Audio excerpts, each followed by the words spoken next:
در وقت رئیس جمهور رومانیا نیکولای چایسسکو بود. خب این خبر را که خواند باز حیران ماند، گفت که برژنف لنیکولای سر چایسکو خبرم از برآمد.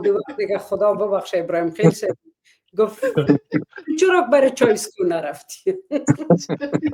نیکولای چایسسکو رو گفته بود که برژنف همراه نیکولای چای خوردن رفت. چایکوفسکی. حتما از زیاد یه خاطره به می شکل شما هم داره. یادتان آمد؟ از یک نقل بتی خیر است همکار از ستار پروتلی. استاد پروتلی. یک خاطره دیگه به یادم آمد. یکی از رؤسای عمومی رادیو تلویزیون به نام شمس الحق آریانفر بودن. بله.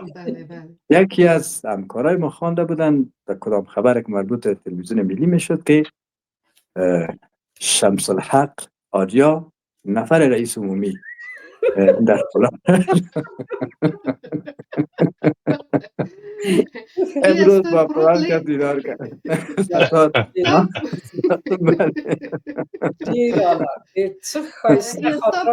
یاد شما نامد پس ما بگویم یک زمانی کسی بوده به نام ستار پردلی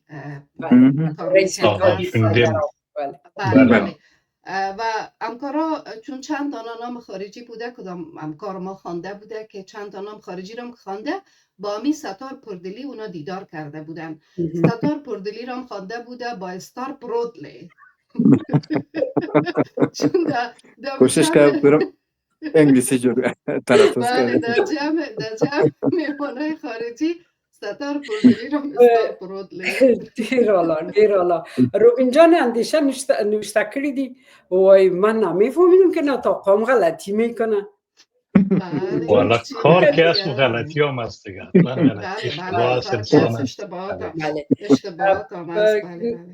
نعیم جان بارگزای عزیز نوشته کرده که شما افتخارم هستین. من معذرت میخوایم ولی من نادیده همگی شما را دوست دارم. تشکر آقای بارگزای، ما هم دوست داریم. ممنون. بله عظیم جان